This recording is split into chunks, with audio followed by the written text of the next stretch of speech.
test nila. Sa ngayon po, meron lang po tayo papasok na report galing kay Kuya Mar Velasco. Tek.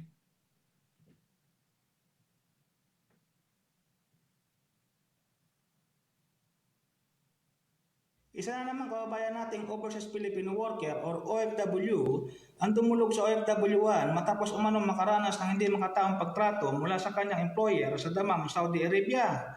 Sa ikinilala, itago na lang natin siyang si Perda. Ayon kay Perda, ang kanyang inireklamo ay ang pagsiselos ng kanyang among babae hanggang sa nawito sa pananakit sa kanya. At habang nanatili pa siya sa bahay ng kanyang employer, ay patuloy pa di umano ang pananakit hanggang hindi niya na makayanan o matiis, kaya Sige. nagawa Paano niya ko ang check? pagtakas mula sa bahay ng kanyang employer.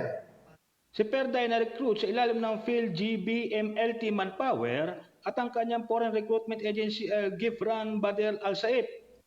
Dahil dito, nanawagan si Perda sa Department Migrant Worker or DMW at sa Overseas Worker Welfare Administration or OWA para sa agarang aksyon at repatriation, hiling niya ang kustisya at ligtas na pagbalik sa bansa.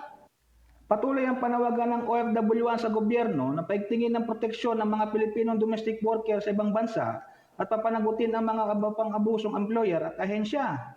Para sa karagdagang ulat at tulong, bukas ang OFW1 para sa OFW na nangangailangan ng saklolo. Ito ang inyong katropa, Mar Velasco para sa OFW1 sa DWDD Armed Forces Radio, nag-uulat para sa Saudi Arabia. Ayan, maraming salamat Katropang Mar at isa na naman pong OFW ang